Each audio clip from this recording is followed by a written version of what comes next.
Episode തുടക്കത്തിൽ നമ്മൾ കാണുന്നത് സാക്കിയുടെ മാന്ത്രിക ശക്തിയുടെ മുമ്പിൽ പകച്ചുപോയി നിൽക്കുന്ന ആസ്തേനെയാണ്. ഈ മത്സരത്തിന്റെ കാര്യത്തിൽ ഇപ്പൊ തന്നെ ഏകദേശം ഒരു തീരുമാനമായി. ഈ ബീരങ്കിയുടെ മുമ്പിൽ പിടിച്ചു നിൽക്കാനൊന്നും ഇവനെ കൊണ്ട് സാധിക്കില്ല. എന്റെ കൂടെ ഫൈറ്റ് ചെയ്യാൻ ഇവനെ വിളിച്ചാൽ മതിയായിരുന്നു. അവന്റെ കയ്യിലുള്ള ആ കീറി പറഞ്ഞ ഗ്രിമോയർ കണ്ടില്ലേ, അത് വല്ല പഴയ പുസ്തക കടയിൽ നിന്ന് എടുത്തുകൊണ്ട് വന്നായിരിക്കും എന്ന് മറ്റുള്ളവരെല്ലാവരും അവനെ കളിയാക്കി പറയുന്നു. എന്തുവാടാ, നിനക്ക് എന്നെ ആക്രമിക്കാൻ പേടിയാണോ എന്ന് ചോദിക്കുകയാണ് സാക്കെ. എന്റെ മാജിക്കിന്റെ പവർ കണ്ട് ആ പേടിയോടെ അവൻ നോക്കുന്നത് കണ്ടാൽ തന്നെ സ്ക്വാഡ് ലീഡേഴ്സ് എല്ലാവരും എന്നെ തെരഞ്ഞെടുക്കും. ശരി, എന്റെ പവർ എന്താണെന്ന് ഞാൻ കാണിച്ചു തരാം എന്ന് പറഞ്ഞ് വളരെ വേഗത്തിൽ അവന്റെ ഗ്രിമോയറിൽ നിന്നും ആ സോഡ് പുറത്തെടുത്ത് സാക്കയ്ക്ക് നേരെ ഓടുന്നു. അവന് നല്ല രീതിയിൽ സ്പീഡുണ്ട്. വേഗത കൂട്ടാനുള്ള വല്ല മാന്ത്രിക ശക്തിയാണോ എന്ന് അവനെ നോക്കി ചിന്തിക്കുകയാണ് വില്യം. ഇത് മാന്ത്രിക ശക്തിയൊന്നുമല്ല, ഇത് അവന്റെ ട്രെയിനിങ്ങിന്റെ ഫലമാണ് എന്ന് യാമിയും ചിന്തിക്കുന്നു. ഇതേസമയം ആസ്ത സാക്കയെ അടിച്ച് തോൽപ്പിക്കുന്നു. ഇത് കണ്ട് എല്ലാവരും ഞെട്ടിത്തെറിച്ച് നിൽക്കുന്നു. നിന്നെ പോലെ എല്ലാം എളുപ്പത്തിൽ സാധിക്കാനല്ല സാക്കെ ഞാൻ മാജിക് നൈറ്റ് ആവണമെന്ന് ആഗ്രഹിക്കുന്നത്. എന്റെ ഡ്രീം അത് വളരെ വലുതാണ്. എനിക്ക് വിസാർഡ് കിങ് ആവണം. ഇത് കേട്ട് മാജിക് നൈറ്റ്സ് എല്ലാവരും അവനെ നോക്കുന്നു. ഇതൊക്കെ കണ്ട് യൂനോ, നിന്റെ എതിരാളി അവനല്ല ആസ്ത, അത് ഞാനാണ് എന്ന് മനസ്സിൽ ചിന്തിക്കുന്നു. ഇതേസമയം അവന് വിസാർഡ് കിങ് ആവണമെന്ന് പറയുന്നത് കേട്ട് എല്ലാവരും അവനെ നോക്കി ചിരിക്കുന്നു. ഇതേസമയം താഴെ കടന്നിരുന്ന സക്കയെ അവിടെ നിന്ന് എടുത്തോണ്ട് പോവാണ് അവിടുത്തെ ആളുകൾ. ഈ കഴിഞ്ഞ ടാസ്ക് ഒക്കെ വെച്ച് നോക്കുമ്പോ അവന്റെ കയ്യിൽ ഇത്രയും മാജിക് പവർ ഉണ്ടാവുമെന്ന് ഞാൻ വിചാരിച്ചില്ല എന്ന് പറയാണ് ഫിൻഡ്രോ. അതിനിപ്പോ അവൻ മാജിക് പവർ ഉപയോഗിച്ചിട്ടില്ലല്ലോ. സത്യത്തിൽ അവന്റെ കയ്യിൽ മാജിക് പവർ ഒന്നുമില്ല. ശരിക്കും പറഞ്ഞ ഇവനെ പോലെയുള്ള ഒരാളെ ഞാൻ ഇതുവരെ കണ്ടിട്ടില്ല. പിന്നെ അവൻ എന്താ പറഞ്ഞേ, അവന് വിസാർഡ് കിങ് ആവണമെന്നോ? എല്ലാ അർത്ഥത്തിലും ഇവനെ പോലെ ഒരാളെ ഞാൻ ഇതുവരെ കണ്ടിട്ടില്ല എന്ന് യാമി അവനെ നോക്കി ചിന്തിക്കുന്നു. പിന്നീട് സക്കെ റിക്കവറി മാജിക് ഉപയോഗിച്ച് റിക്കവർ ചെയ്യുന്നതാണ് നമ്മൾ കാണുന്നത്. അവിടെ കട്ട് ചെയ്ത് നമ്മൾ കാണുന്നത് എക്സാമിൽ പങ്കെടുക്കാൻ വേണ്ടി വന്ന മറ്റുള്ളവരുടെ ഫൈറ്റ് ആണ്. വളരെ നന്നായിട്ട് 2 പേർ ഫൈറ്റ് ചെയ്യുന്നു. അവിടെ വന്ന ബാക്കിയുള്ള എല്ലാവരും അത് കണ്ട് നല്ല രീതിയിൽ എൻജോയ് ചെയ്യുന്നു. ആസ്തയ്ക്കും അതൊരു പുതിയ എക്സ്പീരിയൻസ് ആയിരുന്നു. ഇതേ സമയമാണ് യൂനോട് എടുത്തോട്ട് ഒരു ചെക്കൻ വരുന്നത്. നിന്റെ പേരെന്തായിരുന്നു? യൂനോ അങ്ങനെ എന്തോ ആയിരുന്നില്ലേ? നിനക്ക് ഇതുവരെ മത്സരിക്കാൻ ഒരാളെ കിട്ടിയിട്ടില്ലെന്ന് തോന്നുന്നു. നിനക്ക് എന്റെ കൂടെ മത്സരിക്കാൻ താല്പര്യമുണ്ടോ എന്ന് അവനോട് ചോദിക്കുന്നു. ഇത് കേട്ട് യൂനോ ഒന്നും മിണ്ടാതെ മുന്നോട്ട് നടക്കുന്നു. അപ്പോഴാണ് അവന്റെ കൂടെ മത്സരിക്കാൻ വന്നവനെ മറ്റുള്ളവർ കാണുന്നത്. ഹേയ്, അത് സലീമാണോ? അതെ, അവൻ ആപ്ഷാസ് ഫാമിലിയിലെ ഒരു അംഗമാണ്. നിനക്ക് 4 ലീവ്സ് ക്ലോവർ ഒക്കെ കിട്ടിക്കാണും, പക്ഷെ നീ ഒരു സാധാരണക്കാരൻ മാത്രമാണ്. ഞങ്ങളെ പോലെയുള്ള കുടുംബത്തിൽ പിറന്നവരൊക്കെ നിന്നെക്കാൾ എത്രയോ മുകളിലാണെന്ന് ഞാൻ നിനക്ക് കാണിച്ചു തരാം. കഴിവ് കൊണ്ടും ശക്തി കൊണ്ടും. ആപ്ഷാസ് ഫാമിലിയിൽപ്പെട്ട ഒരാളുടെ കൂടെ ഫൈറ്റ് ചെയ്യുന്നത് തന്നെ നിനക്ക് കിട്ടിയ വലിയൊരു ഭാഗ്യമാണ്. നീ ഇവിടെ നിന്നും തോറ്റു തുന്നമ്പാടി നിന്റെ നാട്ടിലോട്ട് പോകുമ്പോ അവിടെയുള്ളവരോടൊക്കെ ഈ ഭാഗ്യത്തെ പറ്റി നിനക്ക് പറയാം. എന്തായാലും പോകുന്നതിന് മുൻപ് എന്റെ പവർഫുൾ മാജിക് എന്താണെന്ന് ഞാൻ നിനക്ക് കാണിച്ചു തരാം. ഇത് കണ്ട് എല്ലാവരും അവനെ തന്നെ നോക്കുന്നു. എന്നാ ഇത് കണ്ട് യൂനോ വെറുതെ ഇരിക്കോ? ടവറിംഗ് ടോർണീഡോ എന്ന് പറഞ്ഞ് വലിയൊരു ചുഴലിക്കാറ്റ് തന്നെ അവിടെ നിർമ്മിക്കുന്നു. ആ ചുഴലിക്കാറ്റിന് മുമ്പിൽ സലേമിന് പിടിച്ചു നിൽക്കാൻ സാധിക്കുന്നുണ്ടായിരുന്നില്ല. അവന്റെ മാജിക്കും അവനും അതിനോടൊപ്പം പറന്നു പോകുന്നു. തിരിച്ച് താഴെ വീഴുന്ന സലേമിനെയും അവന്റെ ഗ്രിമോയറിനെയും നോക്കി നിൽക്കുവാണ് മറ്റുള്ളവർ. എത്ര സിമ്പിൾ ആയിട്ടാ ഇവൻ അവനെ തോൽപ്പിച്ചത്, എന്നെ കൊണ്ട് വിശ്വസിക്കാൻ സാധിക്കുന്നില്ല എന്ന് മറ്റുള്ളവർ പറയുന്നു. ഇതേ സമയം യൂനോയുടെ പവർ കണ്ട് എല്ലാവരും ഞെട്ടിത്തെറിച്ചു നിൽക്കുന്നു. അങ്ങനെ അവസാനമായി എക്സാം എല്ലാം അവസാനിക്കുന്നു. അടുത്തത് ആരൊക്കെ വിജയിച്ചു എന്ന് പറയുന്ന സമയമാണ്. ഏതെങ്കിലും ക്യാപ്റ്റൻസിന് നിങ്ങളെ ആരെങ്കിലും വിജയിപ്പിക്കണമെന്ന് തോന്നിയാൽ അവർ കൈപ്പൊക്കും. തുടർന്ന് അവർ നിങ്ങളെ അവരുടെ സ്ക്വാഡിലെടുക്കും. ഇനി ഒന്നിൽ കൂടുതൽ ക്യാപ്റ്റൻസ് നിങ്ങളെ തെരഞ്ഞെടുക്കുവാണെങ്കിൽ അതിൽ ഏത് ക്യാപ്റ്റനെ തെരഞ്ഞെടുക്കണമെന്ന് തീരുമാനിക്കുന്നത് നിങ്ങളാണ്. ഇനി ഒരു ക്യാപ്റ്റൻസും നിങ്ങളെ തെരഞ്ഞെടുത്തില്ലെങ്കിൽ മാജിക് നൈറ്റ് ആവാനുള്ള യോഗ്യത നിങ്ങൾക്കില്ലെന്നർത്ഥം. അങ്ങനെ സംഭവിച്ചാൽ നിങ്ങൾ ഇവിടെ നിൽക്കണമെന്ന് ആവശ്യമില്ല, നിങ്ങൾക്ക് തിരിച്ചു പോകാം. അങ്ങനെ ഓരോരുത്തരുടെ നമ്പർ അവിടെ വിളിച്ചുകൊണ്ടിരിക്കുകയാണ്. ക്യാപ്റ്റൻസിന് ആരെയാണോ ഇഷ്ടപ്പെടുന്നത് അവർ കൈപ്പൊക്കുന്നു. ഓരോ സ്ക്വാഡിലും 2-3 പേർ മാത്രമേ അവർ സെലക്ട് ചെയ്യുന്നുള്ളൂ. സോ അവിടെ വന്നിരിക്കുന്ന 500+ ആളുകളിൽ നിന്നും വെറും 10-20 പേർ മാത്രമേ സെലക്ട് ആവൂ.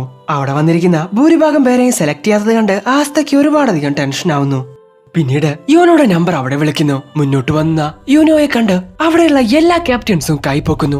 ഇത് കണ്ട് ആർക്കും ഒന്നും തന്നെ മനസ്സിലാവുന്നില്ല. സോ ഇതാദ്യമായിട്ടാണ് ഒരാൾക്ക് വേണ്ടി എല്ലാവരും കൈപ്പൊക്കുന്നത്. എല്ലാ ക്യാപ്റ്റൻസിനും യൂനോയെ ഇഷ്ടപ്പെട്ടുവെന്ന് എല്ലാവർക്കും മനസ്സിലാവുന്നു. ഇത് കണ്ട് ആസ്തയ്ക്കും ഒരുപാടധികം സന്തോഷമാവുന്നു.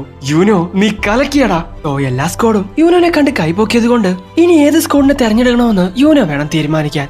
വിസാർഡ് കിങ് എന്ന എന്റെ സ്വപ്നം നടത്താൻ പറ്റുന്ന ഒരു സ്ക്വാഡിനെ വേണം ഞാൻ തെരഞ്ഞെടുക്കാൻ. ഗോൾഡൻ ഡൗണിൽ ചേരാൻ പറ്റുമോ എന്നുള്ളത് എന്റെ ഒരു അംഗീകാരമായിട്ട് ഞാൻ കണക്കാക്കുന്നു. സോ വളരെയധികം പവർഫുൾ ആയിട്ടുള്ള ഗോൾഡൻ ഡൗണിനെയാണ് അവൻ തെരഞ്ഞെടുത്തിരിക്കുന്നത്. അടുത്തതായിട്ട് നമ്മുടെ ആസ്തേനെയാണ് വിളിക്കുന്നത്. ആസ്തയെ കണ്ട് ആരും തന്നെ കൈപ്പൊക്കുന്നില്ല. ഏത് സ്ക്വാഡാണെങ്കിലും കുഴപ്പമില്ല, ആരെങ്കിലും ഒന്ന് കൈപ്പൊക്ക്, ദയവ് ചെയ്ത് ആരെങ്കിലും ഒന്ന് കൈപ്പൊക്ക് എന്ന് ചിന്തിക്കുവാണ് ആസ്ത. സോ അവന് വേണ്ടി ആരും കൈപ്പൊക്കാത്തത് കണ്ട് സ്തംഭിച്ചു നിൽക്കുവാണ് ആസ്ത. ഏയ് അവിടെ നിന്ന് മാറി നിൽക്ക്, അടുത്തത് എന്റെ ചാൻസാ, നിന്നെ ഒന്നും ആർക്കും വേണ്ടടാ എന്നൊക്കെ മറ്റുള്ളവർ അവനെ നോക്കി വിളിച്ചു പറയുന്നു. ഇല്ല, ഞാൻ സമ്മതിക്കില്ല, എന്നെ ആരെങ്കിലും വിളിക്കും, തീർച്ചയായിട്ടും വിളിക്കും. പെട്ടെന്നാണ് ഒരു ശബ്ദം അവൻ കേൾക്കുന്നത്. ഇതാരും പ്രതീക്ഷിക്കാത്തതൊന്നുമല്ലല്ലോ. ഈ ഫൈറ്റിൽ എത്ര ശക്തി പുറത്തെടുത്താലും ശരി, നിഗൂഢമായിട്ടുള്ള ഒരു ശക്തിയെ ആർക്കും തൊടാൻ വേണ്ടി സാധിക്കില്ല. മനസ്സിലാക്കാൻ സാധിക്കാത്തതെല്ലാം അവരെ സംബന്ധിച്ച് പേടിയാണ്.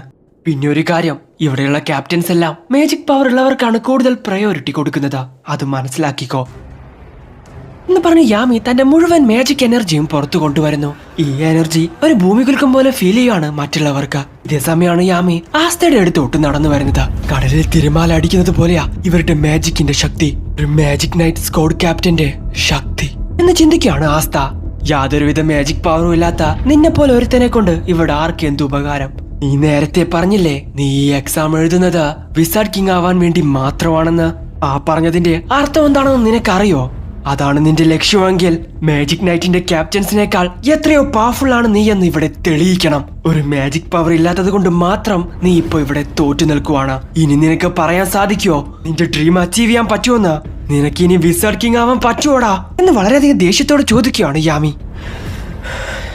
ഒരു പക്ഷേ ഇന്ന് എനിക്കൊരു മാജിക് നൈറ്റിൽ ചേരാൻ സാധിക്കില്ലായിരിക്കും. പക്ഷെ ആരൊക്കെ എന്തൊക്കെ പറഞ്ഞാലും ഇന്നല്ലെങ്കിൽ നാളെ ഞാനൊരു വിസാർഡ് കിങ് ആയി മാറിയിരിക്കും. ഇനി എത്ര തവണ ഞാൻ പരാജയപ്പെട്ടാലും ശരി, ഒരിക്കലും ഞാൻ തോറ്റു പിന്മാറില്ല. തീർച്ചയായിട്ടും ഒരു ദിവസം ഞാനൊരു വിസാർഡ് കിങ് ആയി മാറിയിരിക്കും എന്ന് വളരെ കോൺഫിഡൻസോട് കൂടി വിളിച്ചു പറയുകയാണ് ആസ്ത.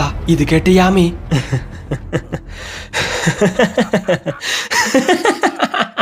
നീ കൊള്ളാടാ, എനിക്ക് നിന്നെ അങ്ങ് ഇഷ്ടമായി. നീ ഞങ്ങളുടെ സ്ക്വാഡിൽ വന്ന് ചേർന്നോ? ഇന്ന് മുതൽ നീ ഒരു ബ്ലാക്ക് ബുള്ളിലെ അംഗമായിട്ട് ഞാൻ അംഗീകരിക്കും. പിന്നെ കാര്യങ്ങളൊന്നും അത്ര എളുപ്പമാവണമെന്നില്ല. എല്ലാം എക്സ്പീരിയൻസ് ചെയ്യുന്ന സമയത്ത് നിനക്ക് തന്നെ എല്ലാം മനസ്സിലാവണമെന്നില്ല. അങ്ങനെയാണെങ്കിൽ റെഡി ആയിക്കോ. സോ എന്തുകൊണ്ടാണെന്ന് അറിയില്ല, യാമി അവനെ ബ്ലാക്ക് ബുള്ളിലെ ഒരു അംഗമായിട്ട് പ്രഖ്യാപിക്കുന്നു. ഇനി ഞങ്ങളുടെ കൂടെ ജോലി ചെയ്തുകൊണ്ടിരിക്കുന്ന സമയത്ത് നിന്റെ ആഗ്രഹം പോലെ വിസാർഡ് കിങ് ആവാൻ നിനക്ക് ശ്രമിക്കാം. സോ ഇത് കേട്ട് ആസ്തയ്ക്ക് ഒന്നും തന്നെ മനസ്സിലാവുന്നില്ല. ഇത്രയും നാൾ ഞാൻ കഷ്ടപ്പെട്ടതൊന്നും വെറുതെ ആയിരുന്നില്ല. ഒരുപാട് പേരുടെ കളിയാക്കലുകൾ ഏറ്റുവാങ്ങിയിട്ടും ആസ്ത ഒരിക്കലും തോറ്റുകൊടുത്തില്ല. മാജിക് പവർ ഇല്ലാത്ത നിനക്ക് ആ എക്സാമിൽ പങ്കെടുക്കാനുള്ള യോഗ്യത പോലും ഇല്ലെന്ന് പറഞ്ഞവർക്ക് മുമ്പിലും ആസ്ത തോറ്റുകൊടുത്തില്ല. അങ്ങനെ മാജിക് നൈറ്റിന്റെ എക്സാം അവിടെ അവസാനിക്കുന്നു. പരാജയപ്പെട്ടവരെല്ലാവരും തിരിച്ചവരുടെ നാട്ടിലോട്ട് പോകുന്നു. അങ്ങനെ അന്ന് രാത്രി ആസ്തയെ കാണാൻ യൂനോ വരുന്നു. നീ ഗോൾഡൻ ടൗണിലും ഞാൻ ബ്ലാക്ക് ബുൾസിലും. ഇനിയാണ് ശരിക്കുള്ള ഫൈറ്റ് ആരംഭിക്കാൻ പോകുന്നത്. നമുക്ക് നോക്കാം ആരാ വിജയിക്കുക എന്ന് പറയുവാണ് യൂനോ. ഇതേ സമയമാണ് ആസ്തയുടെ വയറ്റിൽ നിന്നും എന്തോ ശബ്ദം കേൾക്കുന്നത്. രാവിലെ കഴിച്ച ആ പാമ്പ് പണി തന്നു എന്നുള്ള കാര്യം അവന് മനസ്സിലാവുന്നു. അവിടെ ഒരു നിമിഷം പോലും പാഴാക്കാതെ പെട്ടെന്ന് തന്നെ അവൻ ടോയ്ലറ്റിലോട്ട് ഓടുന്നു. അപ്പോഴാണ് നമ്മൾ ആ കാഴ്ച കാണുന്നത്. ടോയ്ലറ്റിന് പുറത്ത് സഖ്യ നിൽക്കുന്നുണ്ട്. എല്ലാവരുടെയും മുമ്പിൽ വെച്ച് എന്നെ നാണം കെടുത്തിയിട്ട് നിനക്ക് ഇവിടെ നിന്നും പോവാൻ പറ്റുമെന്ന് തോന്നുന്നുണ്ടോ? നീ കാരണം നല്ല സ്കോഡുകളൊന്നും എന്നെ സെലക്ട് ചെയ്തില്ല. ആ വൃത്തികെട്ട പ്രൈം മാൻറ്റിസുകളുടെ കൂടെ ചേരേണ്ടി വന്നു എനിക്ക്. ഞാനോ ഇപ്പോ ഒരു പ്രാണിയായി. ഇതിനെല്ലാം കാരണം നീയാ. ശരിയായ ജീവിതം എന്താണെന്ന് ഞാൻ നിനക്ക് പഠിപ്പിച്ചു തരാം എന്ന് പറഞ്ഞ സഖ്യ അവന്റെ മാജിക് പവർ യൂസ് ചെയ്യുന്നു. ലൈഫിലോ ആസ്തയെ തളർത്തി കടത്താനുള്ള ഒരു പല്ലിയെ അവൻ ക്രിയേറ്റ് ചെയ്യുന്നു. പെട്ടെന്ന് ഒരു പക്ഷി അങ്ങോട്ട് പറന്നു വന്ന് ആ പല്ലിയെ പിടിക്കുന്നു. നീ എന്താ ഈ ചെയ്യുന്നേ? യൂനോ ആയിരുന്നു അത്. സോ ഫോർ ലീവ്സ് ക്ലോവർ കയ്യിൽ വെച്ചിരിക്കുന്ന യൂനോയെ കണ്ട് അവൻ നല്ല രീതിയിൽ പേടിക്കുന്നു.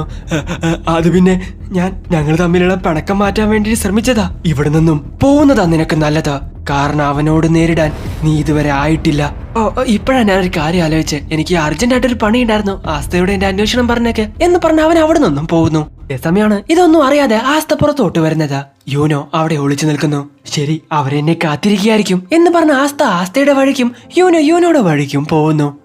എവിടെ പോയിരുന്നറ എത്ര നേരം എന്ന് ചോദിച്ചുകൊണ്ട് യാമി അവനോട് ടെൻഷൻ ആവുന്നു. അവന്റെ തലയിൽ പിടിച്ച് അവനെ പൊക്കി പിടിക്കുന്നു. ശരി, നീ തുടങ്ങിക്കോ ഫിൻഡ്രോ എന്ന് ഫിൻഡ്രോയോട് പറയുന്നു. അവന്റെ മാന്ത്രിക ശക്തി ഉപയോഗിച്ച് ഒരു പോർട്ടൽ ഓപ്പൺ ആക്കുന്നു. സോ ആസ്തയെ കൊണ്ട് പറക്കാനും സാധിക്കില്ല, മാന്ത്രിക ശക്തി ഉപയോഗിക്കാനും സാധിക്കില്ല. സോ ഒരു സ്ഥലത്തു നിന്നും മറ്റേ സ്ഥലത്തോട്ട് എളുപ്പത്തിൽ പോവാൻ ഇതല്ലാതെ വേറെ വഴിയോ ഇല്ല. ശരി, നമുക്ക് പോവാം എന്ന് പറഞ്ഞുകൊണ്ട് യാമി അവനെ അതിനോട്ട് എടുത്തെറിയുന്നു. പുറകെ തന്നെ അവർ 3 പേരും വരുന്നുണ്ട്. ഇതേ സമയം ആസ്ത ചെന്ന് വീണിരിക്കുന്നത് ബ്ലാക്ക് ബുൾസിന്റെ ഹൈഡ് ഔട്ടിലോട്ടാണ്. എങ്ങനെയുണ്ടടാ, നമ്മുടെ സ്ഥലമൊക്കെ നിനക്ക് ഇഷ്ടപ്പെട്ടോ എന്ന് ചോദിക്കുകയാണ് യാമി. കണ്ടിട്ട് ചെറുതായിട്ട് ഭാർഗവി നിലയം പോലെയുണ്ട്. നീ ഇന്ന് മുതൽ ഇതാണ് എന്റെ വീട് എന്ന് പറഞ്ഞുകൊണ്ട് ആസ്ത അതിന്റെ ഡോർ പോയി തുറക്കുന്നു. ഞാനാണ് ഈ സ്ക്വാഡിലെ ഏറ്റവും പുതിയ മെമ്പർ, ആസ്റ്റ് ഗ്രാമത്തിൽ നിന്നും വരുന്ന ആസ്ത. പെട്ടെന്ന് തെറിച്ചു വീണ ആസ്തയോട്, ഇവിടെ നമ്മളാണ് ഏറ്റവും മോശം magic night squad. Welcome to the black bull's.